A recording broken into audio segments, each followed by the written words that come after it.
And I'm happy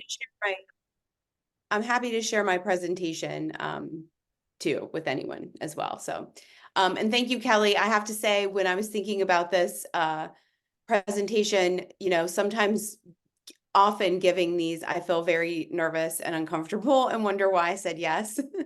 But I have to say that knowing you were involved, you always make me feel so comfortable. So I wasn't really worried. So thank you. I just have put your personality on everybody in this meeting. So, and if you're not on mute, you might want to mute yourself. I think there's a little kickback from prayer, and then someone else takes over from there. Okay. Oh, great. All right, another problem. It's so great, so thankful that we have a night to share and to fellowship and to offer tips. All right, so before I get started or really jump in with the presentation, I just wanted to give you kind of an overview of what we'll discuss and look at. One of the things I really tried to do in putting this presentation together was think about how am I actually using AI, and really video myself actually using it, and provide some kind of under the hood, like this is what it looks like if I push this out to a student, or this is what the teacher interface side of it looks like, just so you can kind of feel that experience. So there's some videos kind of interspersed in this. And then at the end, I would like us to spend some time together kind of playing around with some different things, looking at maybe we can build our own GPT, look at some games and different pieces to make it interactive. If you have questions, please feel free to put them in the chat. I likely won't monitor the chat a lot, except when maybe a video is going or something, but we will definitely get time for them at the end.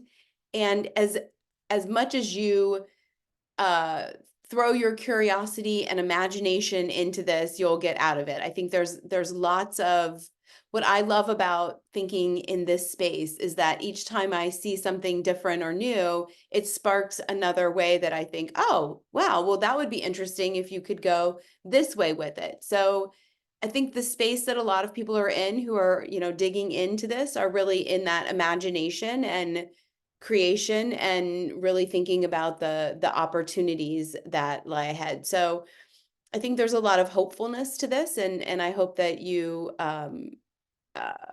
appreciate the places that this could really augment learning for our students and really put them in a position to be the experts in the classroom, rather than the students who are kind of always being asked to do something different or have a different plan for them. So anyhow, without further ado, I'll jump in here.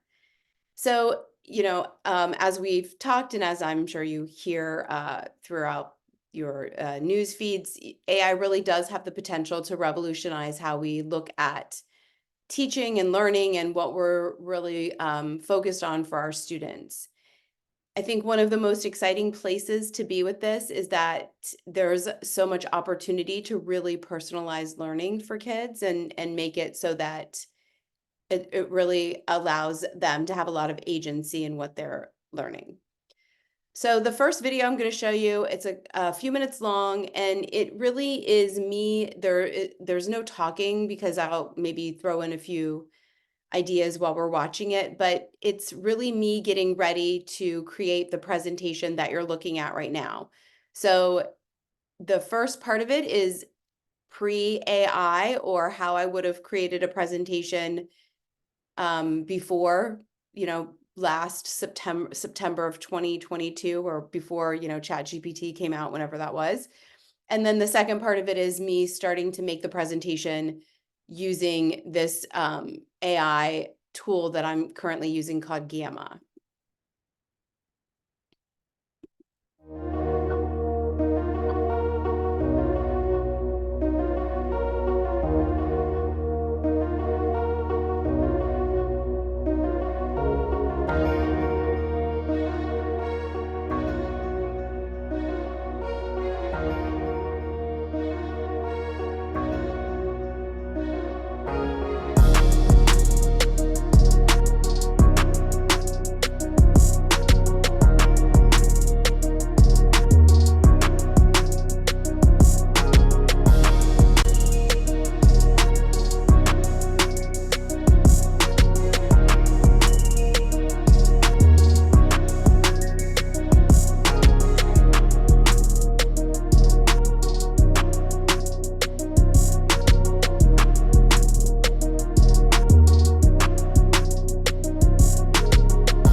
Okay, sorry, just to pause for a second. Each of these is 2 minutes using each program. So that was Google Slides, and this is Gamma.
I logged into their webinar.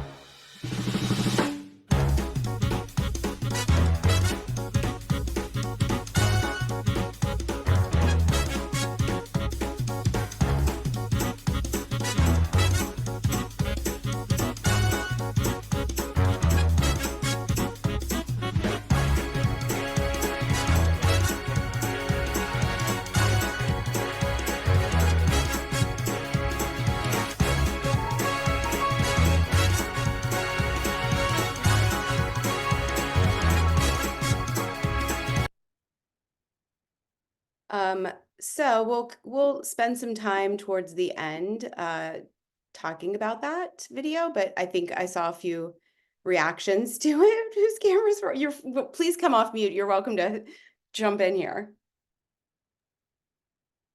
Yeah, it's pretty crazy. I was just thinking, wow, just wow. And so I also want you to see that the presentation that you saw AI create for me with the prompt that I gave it is the one that I'm currently working from.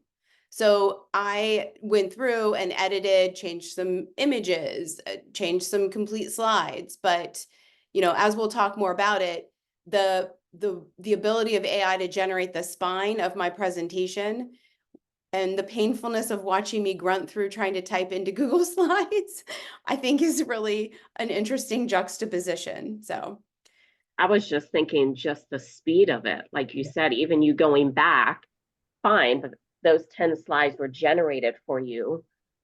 It's not, yeah, you're not clicking here and there and then what, oh, I accidentally clicked something wrong and then I have to go back, you know, kind of, that to me was amazing.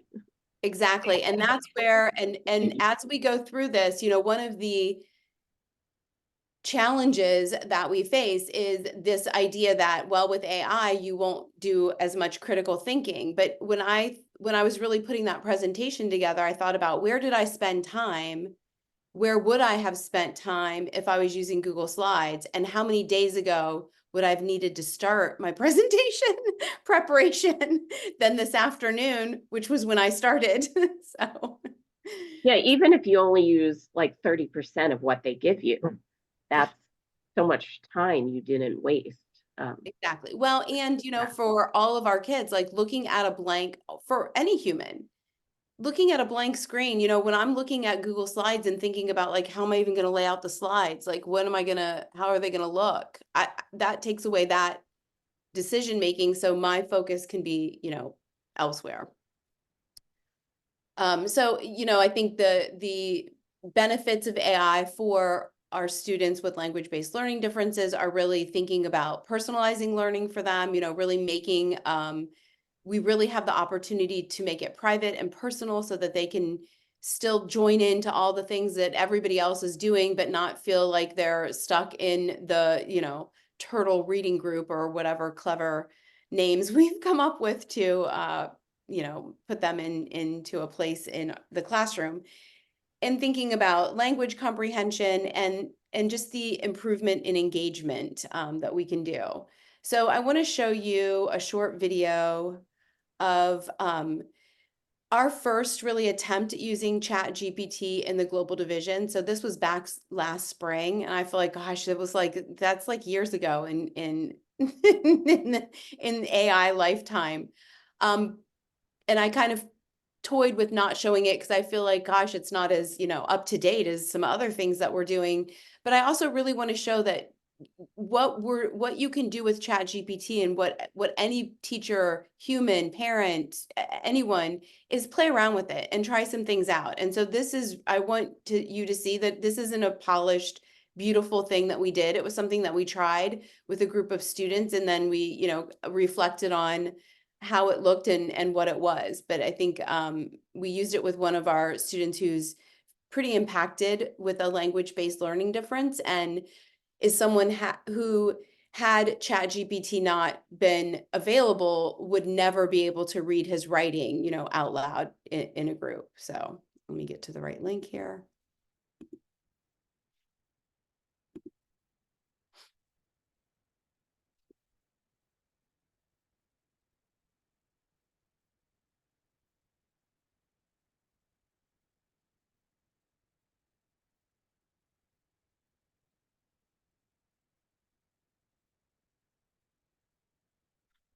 And we really tried to involve our kids in these conversations. And I think that's really important, to have them be a part of, like, what is fair, who gets to decide.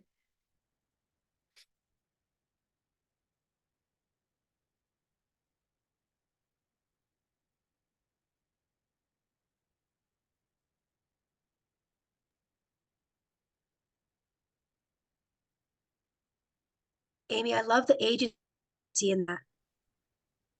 Yeah, it was really powerful for our students to be able to make those decisions. Mhm.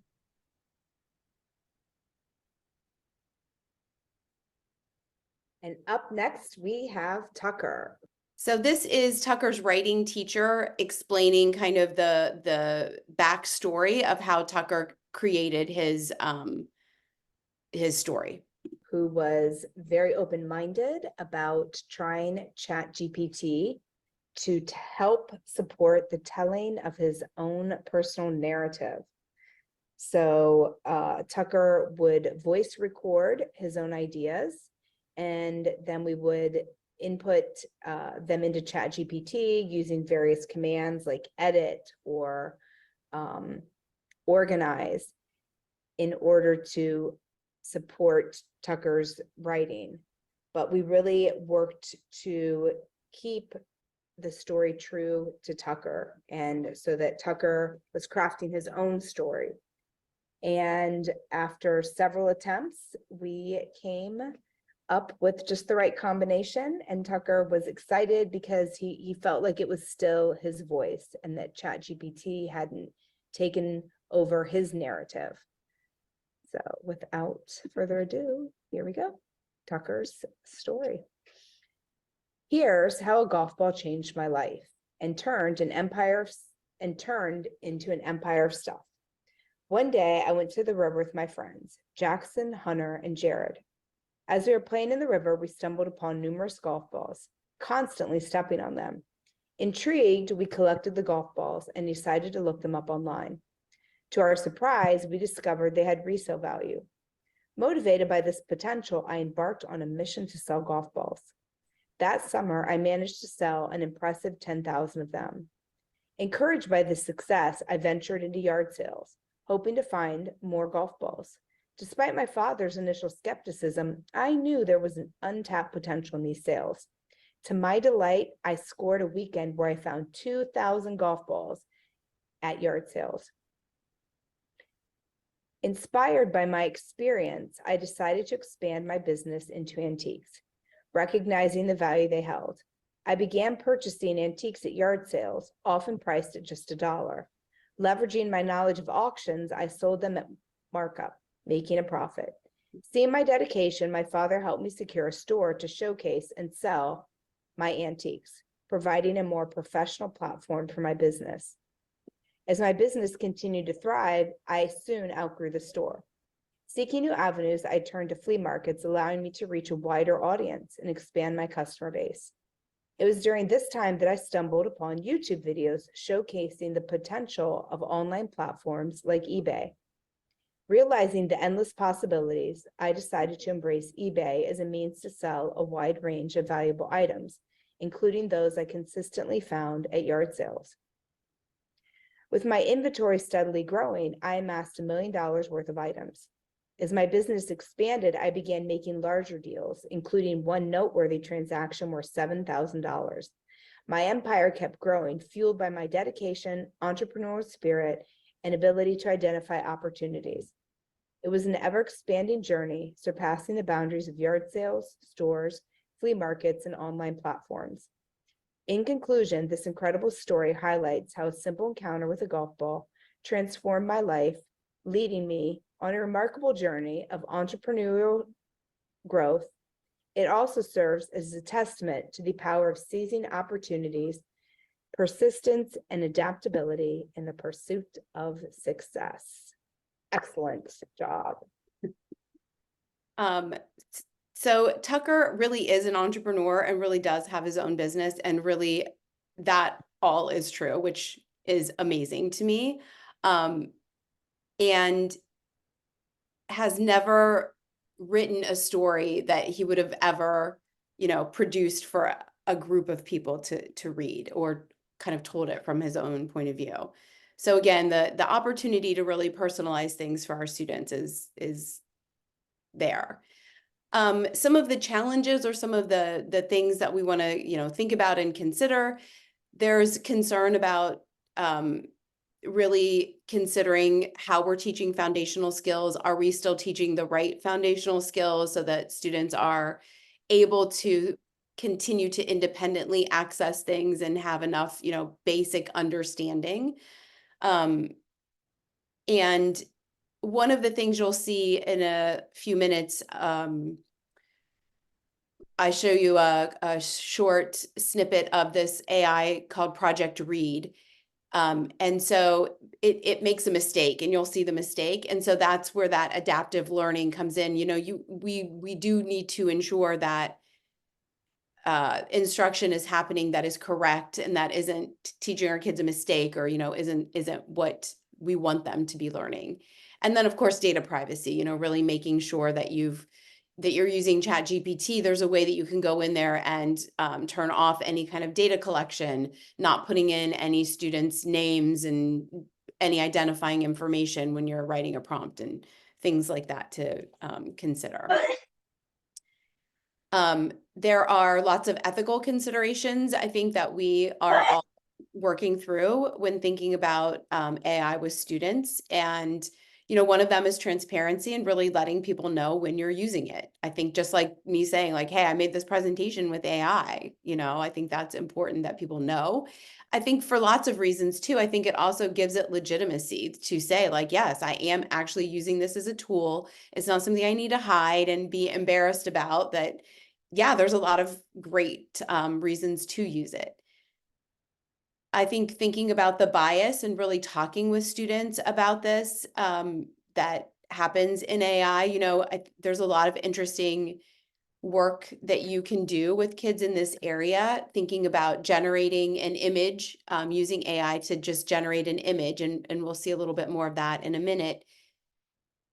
What do the people look like that are generated? How can we have some of those conversations? And then making sure that anything that we're doing, and certainly that we're doing at my school, that parents know, and that we're following, the right kind of age limits and protocols. So now I'm going to show you 4 different videos, short videos, that just show you different ways that personalized learning is starting to expand. One of them is called Khanmigo, and that is through Khan Academy, if you're familiar with Khan Academy. Khan Khanmigo, currently the way that I've been able to access it, you make a donation to Khan Academy of some random amount. I think it's like $15 a month. And then you can access Khanmigo. That may have changed because again, things change rapidly. As some people say, today is AI's worst day ever. So tomorrow it's always it's always getting better. So this is just me using Khan Academy. I used it with pre-algebra math was what I asked it to tutor me in. And so it gave me a problem and I put in the wrong answer. And I think one time I put in what I thought was the right answer and it was the wrong answer. So it'll show you how it responds to that. So when you open up Khan Academy, there's an AI place and there's lots of activities that you can do. So I selected the Tutor Me Math and Science. And then it said, what would you like which topic? And I put in pre-algebra. So it just created this question for me. If you have 3/4 of a pizza and you eat 1/2 of it, how much pizza do you have left? And so I put in 1/4, which I originally I thought was the right answer because I didn't read it very well. And so it doesn't tell me like, no, you're wrong or you're right, but how did you get there? Remember, you started with 3/4 of the pizza, which was genius because yeah, that's what I needed to remember. I thought I started with a whole pizza. So it really picked up on what I was missing without me telling it. So I wanted to see kind of, what would happen if I continued making an error. So I put in 1/8. And then it provides me with a little bit more information, a little bit more detail, but still not the answer. Still like, okay, can you picture if you have a 1/2 and a 1/2? And so this time I put in 3/8.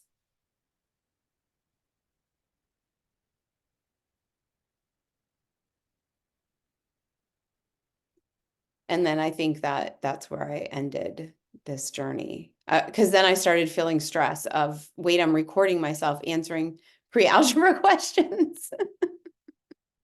Maybe I should have picked a different topic. I didn't lean into my strength there. And so this is the user kind of interface of that. So you can see there's a section here that are teacher tools. So teachers can create different rubrics and lots of different things. A Tutor Me section where you can go in and be literally tutored. Something that I think is really interesting, and you can create this also with Chat GPT, but chat with a literary character, chat with a historical character. So you could, set up some really interesting dialogues for kids or have them do their own dialogue and bring it back to the group and look at it that way. So that's Khanmigo. The next one is called Project Read. And this is one that creates decodable books for you, for teachers, for whoever, based on the pattern that you're working on.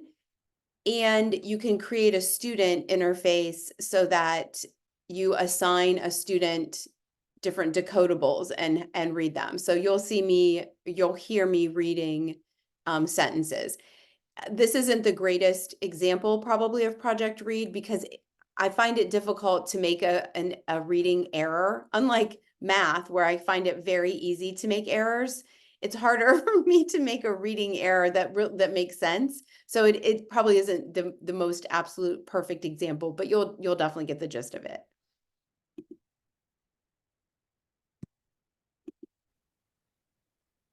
Can you read this sentence to me?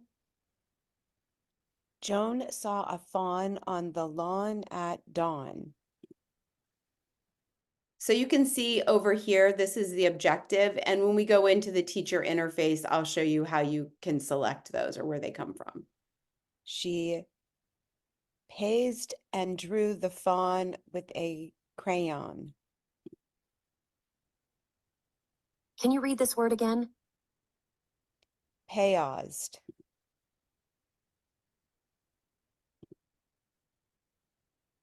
Great job. So clearly I was not correct, but it said I was. So I don't know if it just misheard me or what happened there. The fawn yawned as Joan drew.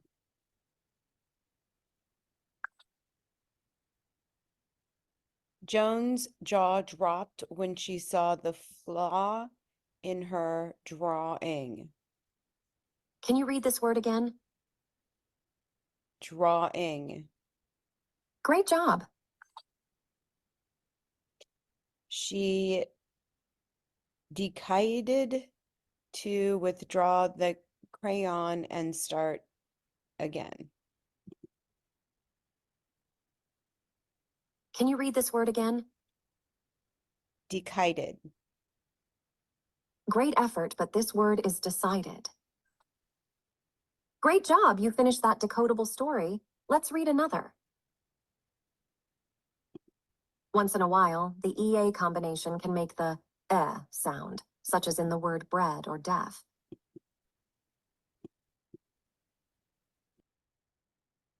So then it would keep going from there. And this is what the teacher, I may have to let my cat in the room in a second, just to let you know, she's really making some trouble back there for me. These are the standards that you can choose from. So this is the University of Florida, their scope and sequence. So you can go in, choose that to assign to your student, or you can generate a story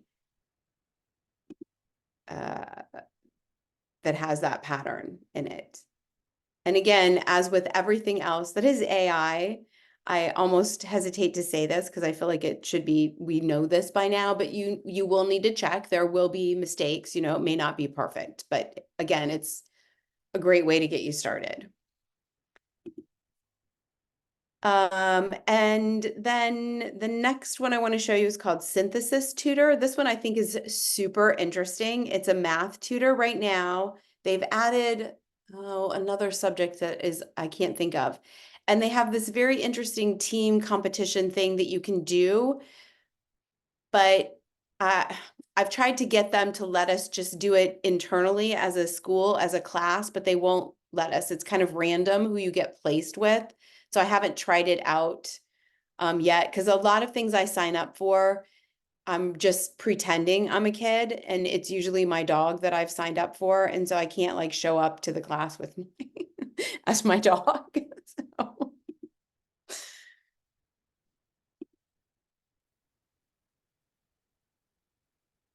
There's a big blue square. I hope you like it. Sorry, let me preface this with and I'll show you the interface of Synthesis Tutor, but this is a fraction lesson that I selected. So we're about midway through, starting to dip into just starting to learn about fractions. And here is an easy question for you. How many blue squares are there? Yep. One big, beautiful, blue square. We might even call it one whole blue square. Hopefully you're not too attached to the square, because I want you to hit it with a hammer. Don't worry. It's for educational purposes. Whoa, that was cool. Keep more. Okay. Let's stop here. Look at all those pieces. Big ones, little ones, all kinds of pieces. You really smashed that thing to smithereens. Here, let's clean this up. I'll give you a fresh one. There we go. One big, beautiful, whole, blue square. Go ahead and hit this one too, but just nice. You cracked that thing right in half. You can really swing that hammer. How many pieces did you break this square into? Sure enough, you just broke that whole square into two parts. You might say, you fractured it into two parts. And notice, the word fracture sounds kind of like fraction. That's not a coincidence. Fracturing this whole square into parts does indeed have something to do with fractions. In fact, the words fracture and fraction both come from the Latin word fractus, which means broken. That makes sense. We are breaking things into parts. Let's have a look at the two parts you made. Do they seem to be about the same size as one another, or are they different sizes? They look about the same. They look about the same. Yep. When you hammered that square, you fractured it into 2 equal parts. And those 2 parts put back together would give us the whole square again. We are breaking a whole into parts. We are making fractions. But unlike when we break things in the real world, it's easy to put fractions back together. Actually, why don't you do that? Here, I'll give you a glue gun. Click on one of the parts to put these fractions back together into one whole square. There you go. The 2 parts you split the square into, merged back together into one whole. Go ahead and hammer it apart again, please. Okay, cool. I have to say using that hammer was really fun. Weirdly fun. So this is what, let me see if I am logged in correctly here. The tutoring side of synthesis. Wait, now I think it's logged me in as a student. Let's see. Here we go. So these are all of the lessons that it's launched. It started off mostly only in math, and I think it's starting to branch out into other things, but you can assign a student these lessons, and then it kind of goes through like you saw with them. Hey, Lubia. Check it out. That's my dog's name, Lubia. She's a really good student. But you can change the voice, the speed, pieces like that. And you can also turn on and turn off whether it will read the answer selections or not. So it has some other assistive tech features to it too. So I think it's kind of an interesting one. I'm curious to see where it goes, and certainly where it goes with these teams. That's a separate kind of piece from the tutoring. And then the last personalized part I wanted to show you is just using Chat GPT and then having students use prompts. So there are places that are starting to create banks of prompts so that you don't have to write your own prompt. So if you want Chat GPT or any LLM to do something for you, oh, we've already created these prompts, so you don't have to even come up with your own. So I'll show you what that looks like.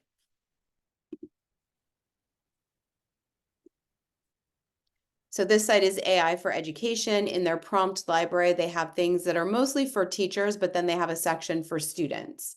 And so I selected the explain one to me, and I just picked the example prompt. And so it's going to explain the concept of refraction of light in water in simple terms. And then I added a request for it to also include videos for me.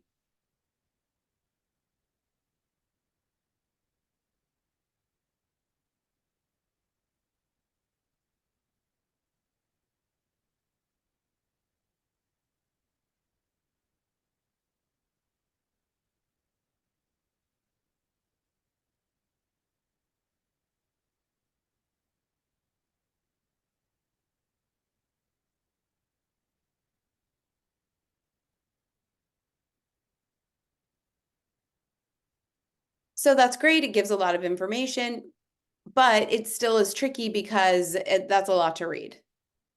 So I also wanted to show what it would look like, or what it would be like to have that and then use Speechify. Chat GPT. Imagine you're at a pool, standing outside of it, and you see your friend swimming under the water. From where you're standing, your friend might look a bit closer to the surface than they actually are.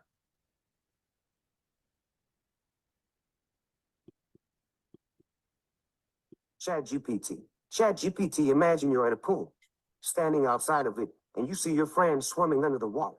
From where you're standing, your friend might look a bit closer to the surface than they actually are. This happens because of something called refraction. So when you pair these types of technology, you really then create such a powerful tool for our students. And having some access to something like a personal tutor or someone that can explain something that's tricky, maybe that allows a student to sit in a science class that they wouldn't have had access to before, because they can really ask personalized questions that they would feel intimidated to ask in the classroom. Or maybe for a student who's learning that language for the first time, maybe they're a student who's in an American classroom and learning English.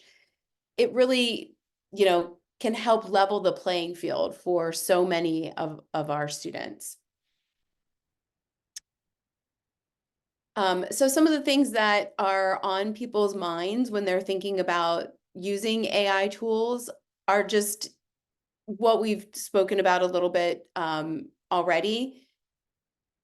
We don't want to strip away critical thinking from our students. And so how do we instruct our students to understand that what they're putting into and what they're getting out is not just a quick dip into it and now I have the answer? So how do we teach them how to analyze and how to think about those pieces? And one good example of that, I think, is there's a woman whose name now is escaping me, but she has written she's written several textbooks. She's a professor emeritus at American University. Naomi is her first name.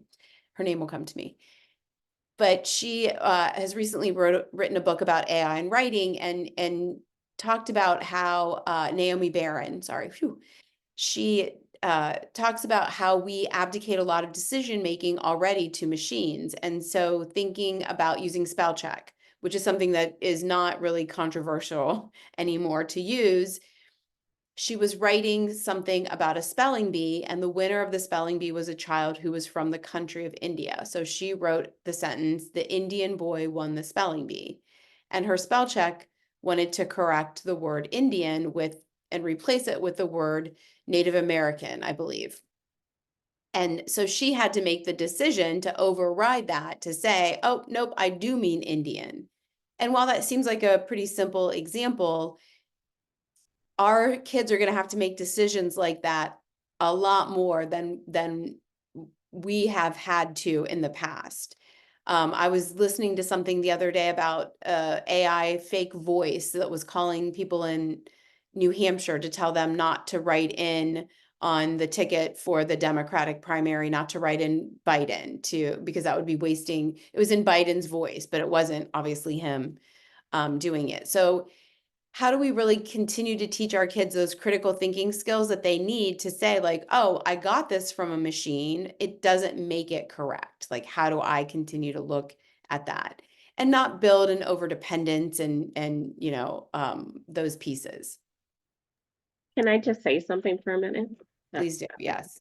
So, I have 3 boys and my oldest is very dyslexic, such as my youngest. But we had to deal with that in school this year with him, because in English, his teacher would, mark him down, because her methodology for writing was they would read, then they would construct essays, and she wanted everything handwritten, which was okay, but his handwriting is atrocious. And of course, his spelling is atrocious because of the dyslexia. So she would write great content, but I have a really hard time understanding your spelling's atrocious. I mean, it just kind of was like, so she would knock him down all these points. So we ended up having to go back and forth. And I said, can he write it and then physically type it and hand in both copies? So you can see that he's not changing it. And she was very apprehensive about that. She was very much, I think, she felt like, well, he could use things that change, his essays. And I think she's very concerned about the whole AI thing. And that's where I was like, but he's writing it and then it's just going to type what he wrote and hands both in. But it was an interesting thing, because I kind of said, well, you don't mind if they use Grammarly, to help with spelling. And I was like, that has something I've taught Carson. You can't just assume Grammarly is picking up the correct thing, because if you're spelling something so wrong, it might just populate other words or other verbiage. So it was an interesting going back and forth with a teacher because I think she's very much old school. I don't want to say, but it was an interesting, we're still trying to engage this conversation with her, and she's progressing a little. She's letting him do it a little much, but yeah, it will be interesting to see in the next few years where we go with this. So that was just my 2 cents. So. No, definitely, and thank you for talking about that. I appreciate the challenges that teachers are facing right now, and the feeling that they have to learn all of this and be the experts in it. And I would love to, help our profession lean into the, like, we don't have to be the experts in this. What we have to be is open-minded enough to agree what AI can bring to the table is really deeply systemically changing. It has to be a thought process that changes because if I continue to assign essays in the same way, of course, we are opening up, kids to use it because we're creating the right kind of climate for them to use it in a way that won't benefit either side. So how do you engage kids in that thinking and getting them to be either inspired enough that they're using Chat GPT in a much different way, that they feel like, oh, I still want to produce my own writing. And I think, going back to that video, and I would love to hear other people's thoughts about this as well, that, I feel like I was able to produce a much better presentation today because I didn't have to spend all of my critical thinking in looking at Google Slides and trying to figure out how to piece it together and how was I going to organize it and what was the structure going to be and how was I going to make it look pretty. I feel like I was able to do a lot more critical thinking because AI was part of my assignment and I worked with it. And so that's where we need to push our thinking, is how do we work hand in hand and side by side with this? It can't be that, yeah, I appreciate the difficulties, and I also feel like as a profession, we have to do better. We can't just say that it's difficult and we don't all want to learn it, because it's not really. And I also think, thinking about kids who are born 10 years ago, who were born in 2014, let's say, this is their life. It is so different than being born when I was born with a rotary phone and a party line that, and I feel like if I can work my brain around some of this, there really shouldn't be an excuse that I don't have to do that, or I'm too old or whatever. Again, having curiosity is what will carry you through this, just trying some things out. So I don't know if anybody had any deep thoughts about the videos that you wanted to say, or if you want to try out a couple things. Kelly, did you jump in? And please feel free to just jump in. It's better if you Thank you. interrupt. Yeah, no, I guess there are 2 thoughts I had. One is about that very sweet lady that I'm sorry, I can't see her name very well, but what she was sharing about her son and his experience with the writing process with his teacher. I'm a teacher. Amy was at lab school before. I think we met at the LDA conference.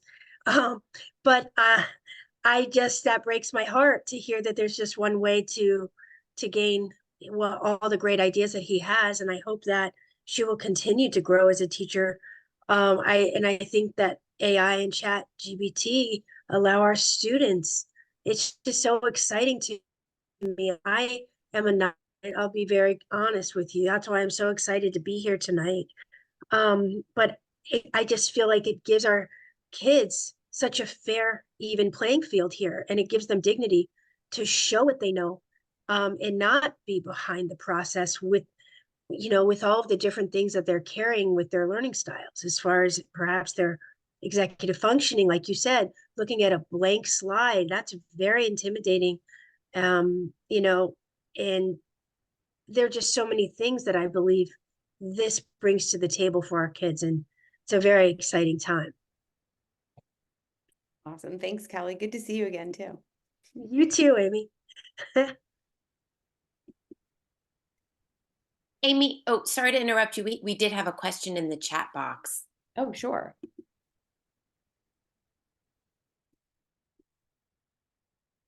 So in the example of the essay written using AI by the young entrepreneur, what was the process steps and how much support was needed from an adult? I think I probably won't be able to answer this as eloquently as the teacher who did this lesson, but they did need to spend some one-on-one time with the student, certainly in learning how to use Chat GPT. The student also was using Speechify from their phone. So I think connecting the two interfaces involved an adult, where I think now Chat GPT has an app, which might make it easier and we'll read it out to you. So the teacher went through the writing process, and we use the writing revolution in the global division. So we really used all of the wonderful sentence level techniques that the writing revolution offers. The teacher teaches the lesson and then allows students to engage in the way that they're going to do their writing, whether that is in a composition notebook with a pencil, or whether that is on a Google Doc, or whether that is them talking into an app or some other way of doing it. Hi, thanks for that. This is Sandy. That was my question. And let me just follow up with that. I'm trying to think about, scheduling and how much time would need to be deployed. Obviously, one-on-one time is hard to come by. So, I'm trying to imagine what that was like in the very beginning as he was putting that in. Like, I guess he used Speechify and spoke his story and then asked Chat GPT to edit it, right? Yes. And then read it. That would mean that he would have to be able to read, of course, what he dictated. And then I guess he must have edited it, right? Yeah, so he would have, and we can go into Chat GPT and so let's say we put in well, I think I might get too involved here to do this online. It's okay. You don't, But, you don't have to do that. one, I played around with it, so I know how it works. I'm just sort of thinking about what it must have looked like in the early stages of this essay, because it was a great essay. Yeah, absolutely. And I would be happy to connect you with the teacher that could give you the process, more of the process pieces of it, because I know they went through several iterations, but I don't know what each one of those look like. Yeah. It seems to me one of the advantages of that is that if you do that over and over again, you get in your head, like the different sentence structures and you start saying to yourself, I wrote that. And so it becomes you. So I think that's, the real advantage.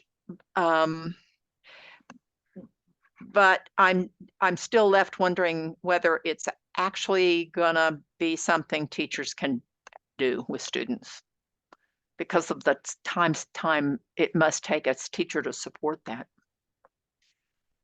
Right.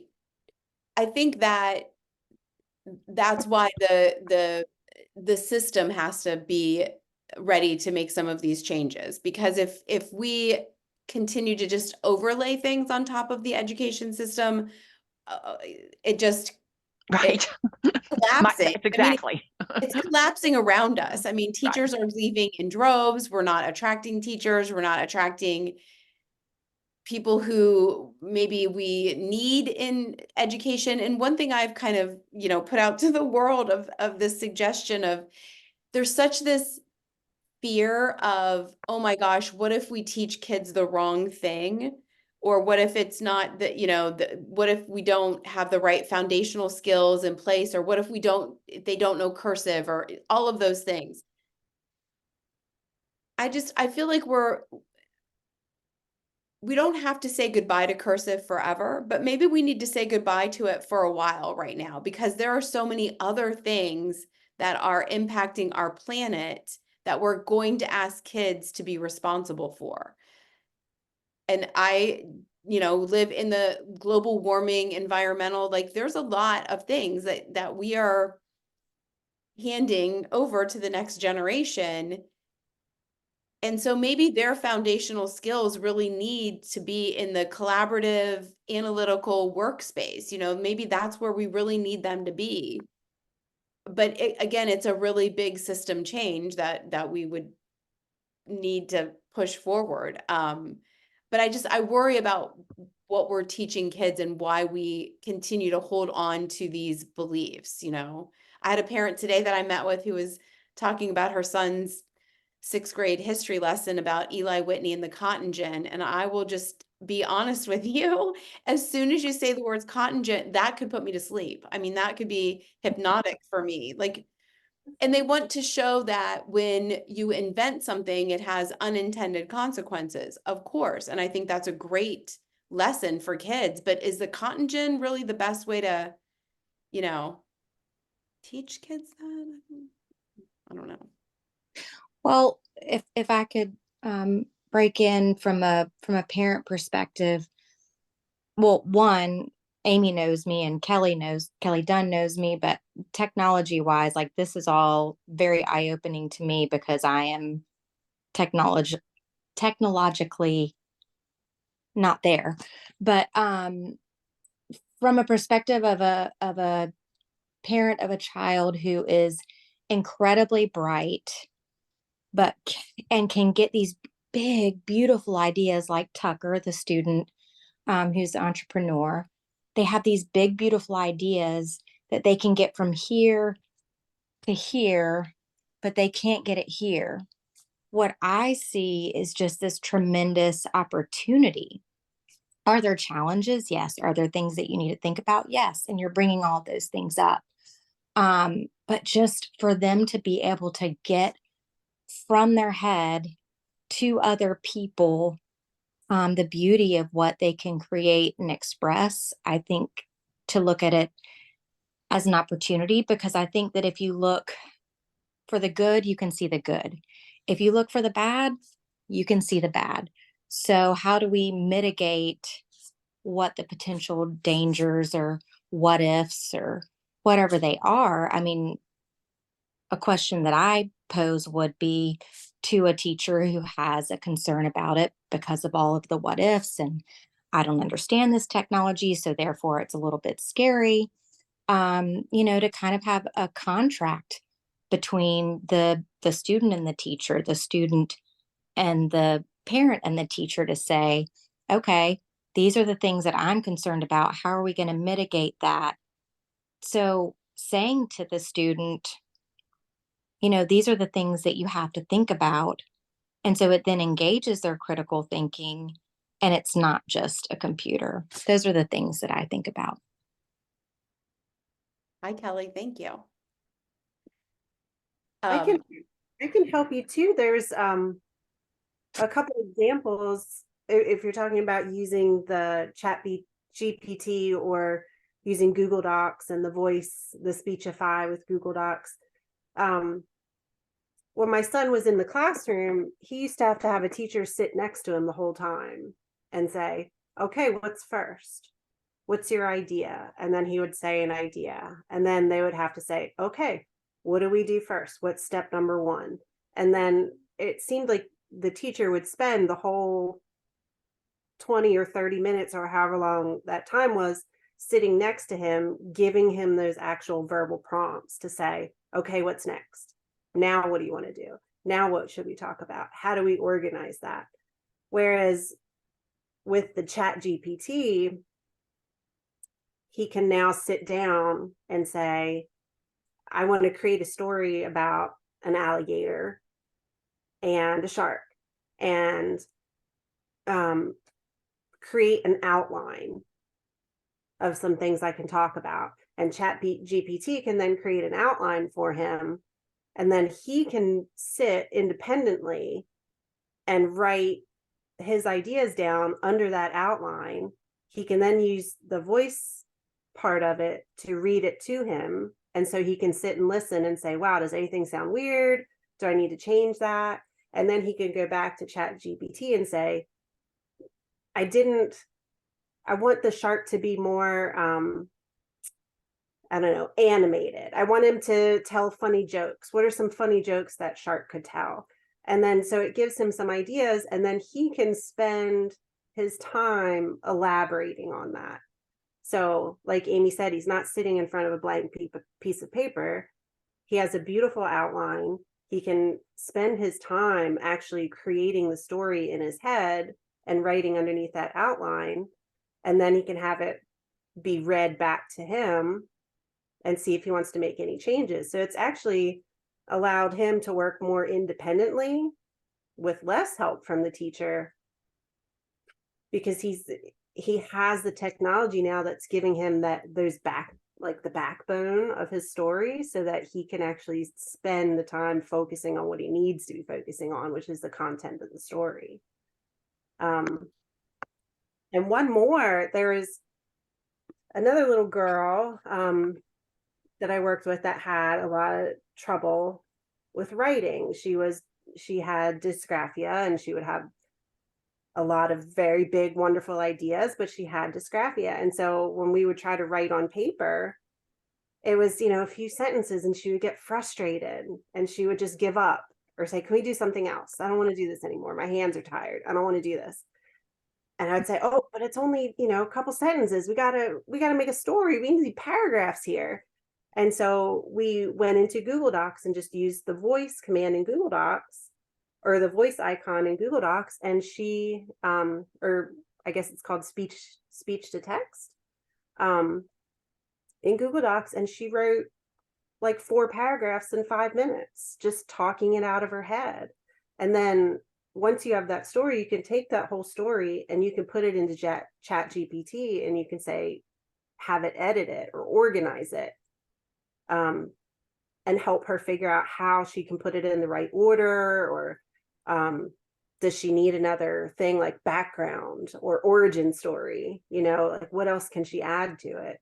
So it seems like the AI is actually allowing the kids to work more independently, get more work done, and really just focus on the creativity of the stories and their beautiful little minds instead of the hard work, the foundation that some of these things are able to give to them. I feel like we are giving our kids the opportunity to spend a lot more time in the edit and revision space and really learn how to do that. And the other thing that I think writing is something we talk a lot about with Chat GPT, but it is impacting every area. Coding, anything. It can do all kinds of, it can make a website in, 5 minutes. So, but it gives our kids then also the confidence. If I'm Tucker and I need to send an email and I want it to sound professional, then Chat GPT can help me, because like Kelly was saying, I've put a number of emails into Chat GPT and said, make this sound nicer. Make sure make me sound less crabby. So I think that's another great point, that you have those pieces to it. And I know are we over on time? Or Oh, no. Okay, great. Because I had just a couple things for us to play around with, and then, if anybody wanted to. So the last 2 things I thought we could just play around with are kind of where I see where Chat GPT is heading. So there is a lot of make your own GPT stuff happening out there now, and a lot of wide variety in what GPTs will do. So I'm going to show you one that someone else has created, and then one I thought we could try and make our own. So this is one called Deep Game. So we can pick one of the prompts that it's given us. We can put in one of our own. So we could say, you are a, let's say, a puppy who is lost. Tell an adventure story. So what Deep Game does, it creates an image and then a prompt or a blurb that's very choose your own adventure-esque. So once you get the image and the little blurb, it'll give you like, what would you like to do next? And then you will engage with it in that way. So I've made a lot of puppy images with using AI. So your heart beats with the thrill of adventure. What do we do next? Does anybody want to throw in the chat like what is our puppy, or just tell me what is our puppy going to do next?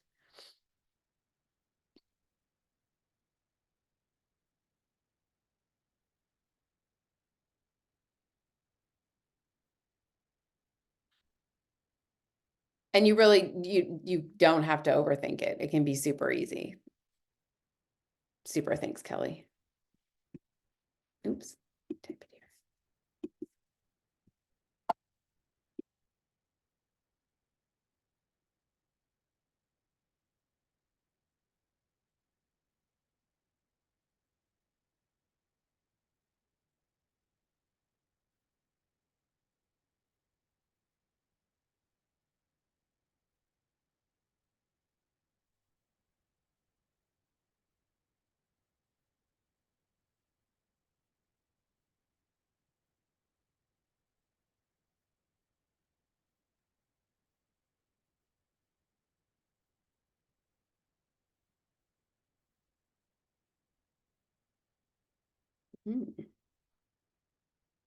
I like your companion.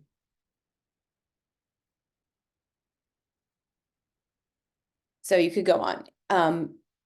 Options that you would have if you wanted to use this with a student in a more kind of educational way. One, I can use Speechify to have all of this read to me, so I don't have to worry about, you know, those pieces. I can pull lots of vocabulary out of this if that was something I was interested in working through with my students. I could challenge my students to make one ethical decision in their story and make one unethical decision and show me the difference in outcome of what happens, you know. So you have a lot of opportunity that you could really engage kids in deep thinking through this, or do spelling with this, you know. It has a range of opportunities for it. So that one's called Deep Game. And then I thought we could maybe make our own GPT, and I'll show you an example of one that I created when this first, it's probably been about a month and a half, maybe 2 or 3 months since you can create your own GPT. So this was the first one I tried out. This will only correct spelling. So what is different about this than just using Chat GPT? When I'm using Chat GPT, I have to put more of a prompt in because I could be asking it about anything. This spelling guide GPT has been constructed to only answer questions about spelling. So if I put something into it, it knows it's looking for a spelling error. So I could put in because often is misspelled.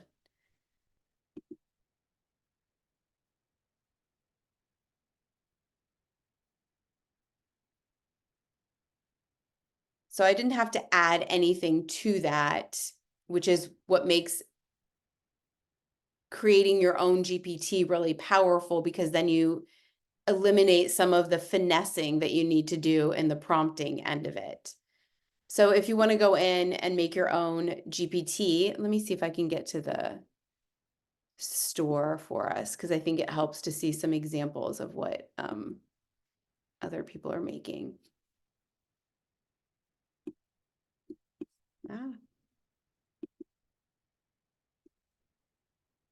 Just lost all of the pictures. Okay, here we go.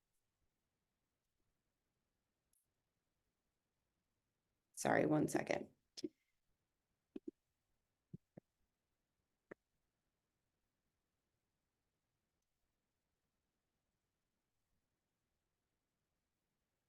So this is the store. Let me see if we can get us to where you can purchase them. Nope, not there.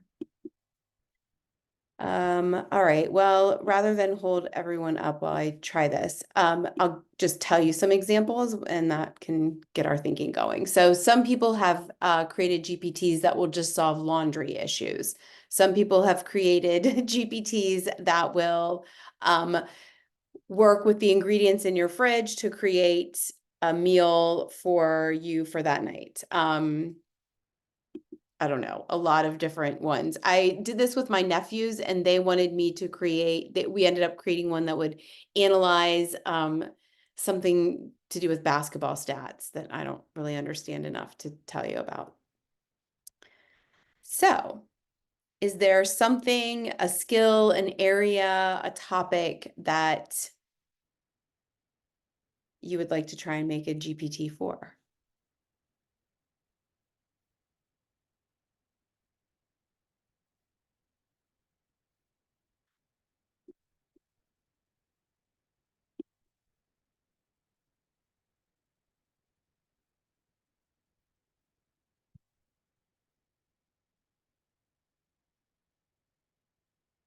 Okay, thank you, Kelly. All right, so I'm gonna put in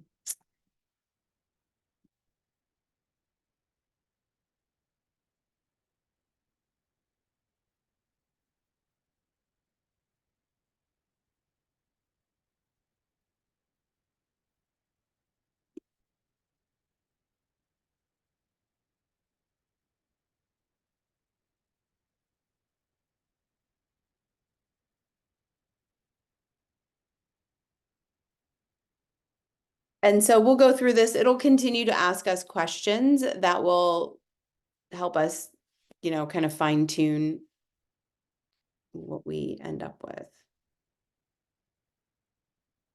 Hopefully. Hopefully it's not just going to be a blank screen.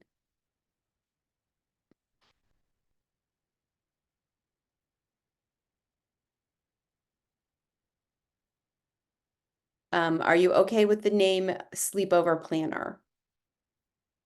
Okay.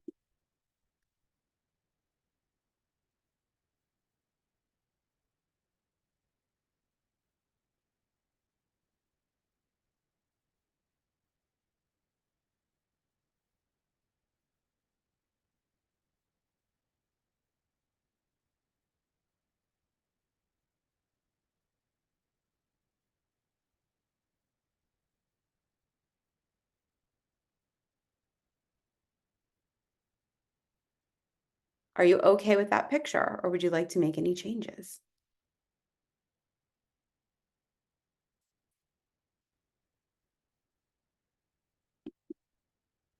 Okay.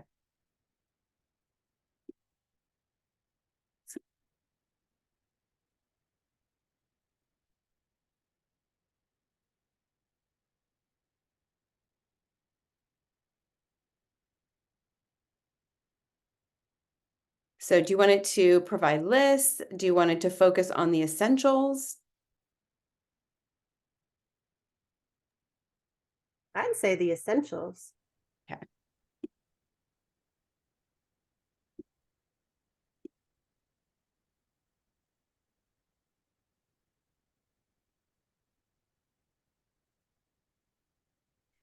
And we could probably put into it also, Kelly, like if you wanted this for elementary, it keeps having technical hiccups with your sleepover.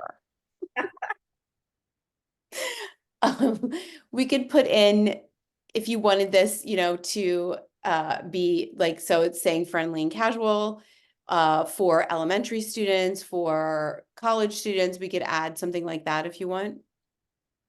Yeah. What age do you want me to add? How about an 11-year-old boy?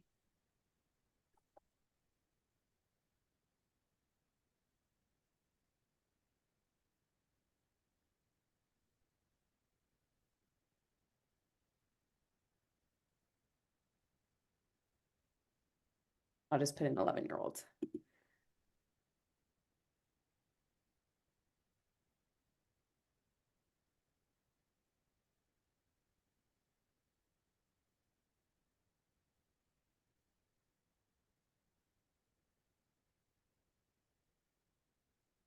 So do you want it to ask for more details or fill in the assumptions itself? Fill in the assumptions.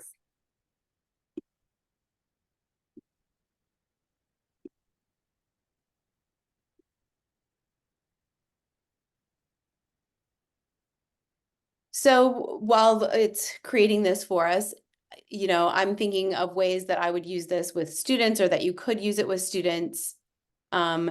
Is there anything that you want it to emphasize or avoid in its interactions? No. All is fair game. Yes. Asking students to create a GPT that's based on a character that they've read about in a book or that performs some function for them, and then testing it out on each other. Like, did your GPT do what you wanted it to do? How easy was it to use? Could other people benefit from this? There's a lot of great thinking, writing, creation that goes into that. Okay, so you want to test out what would you like to ask your GPT, Kelly? Let's see. How about what should I pack for a sleepover? Okay.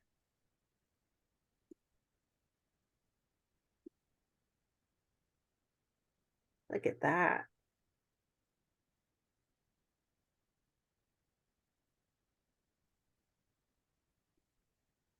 Oh, a small gift for the host.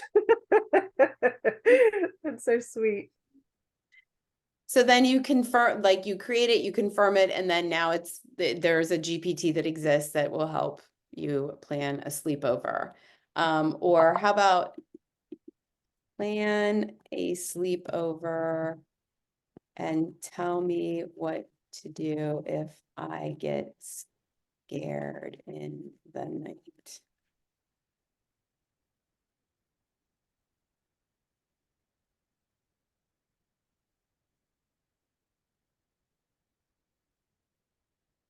So for anyone that I owe an email to, this is where all of my time is gone.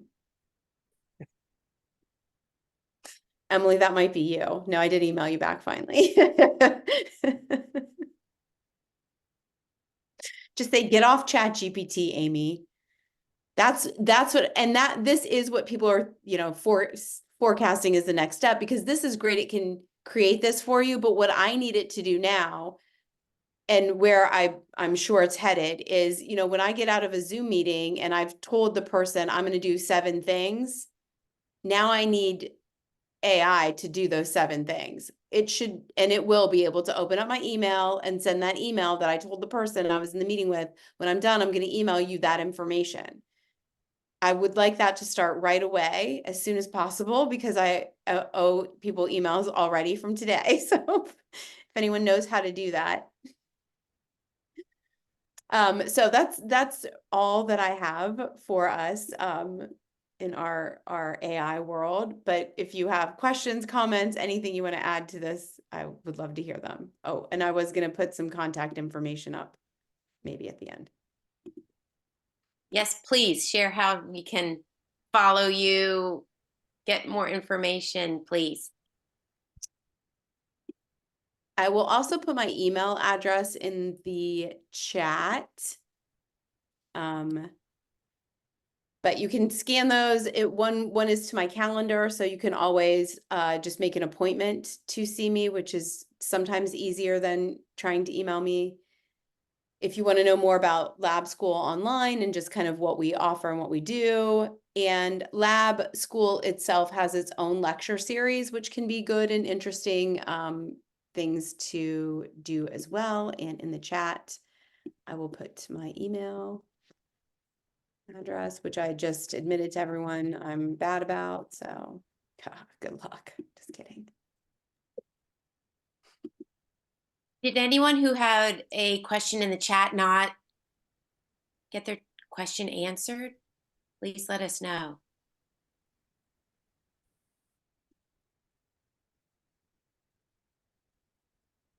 Well, and I have to say thank you guys for letting me talk for so long, and not feel like I was, gonna throw up the whole time. So I appreciate feeling comfortable. I think there was one from Greta. She said, I think she was asking what AI platform was used by the entrepreneur. Student.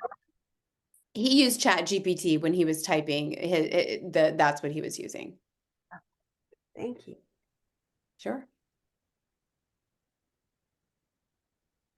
Amy, thank you so much for coming and doing this. This is so spectacular and so informative, and really gets the wheels turning about what you can do next and what you can ask Chat GPT, and what are all those wonderful things that I don't want to do right now that AI can help me. Right. Or help you, get started. And that's what a lot of the experts recommend, is just trying different things with it. I mean, I've asked Chat GPT the most random things on earth that were totally nothing to do really with anything. And then really legitimate, stuff that it's done for me. But it really has helped me think about like where I can infuse it into my day.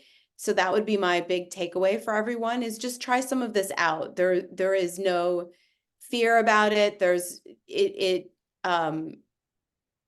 You're not going to hurt anything. Like it's fun. And it can also make cute pictures. It sure can. Thank you so much, Amy. I just want to say too, as you were talking and showing all these wonderful resources, I was thinking about some of the students I work with who just the thought of putting pen or pencil to paper is so stressful, anxiety producing, upsetting, how this could infuse some excitement, some joy, right? Some anticipation, some hope into the process. That's my biggest takeaway from tonight. So thank you so much. Awesome. Well, thank you guys for your time, and have a great night. Thank you. Thank you, Amy. See you later. Thanks.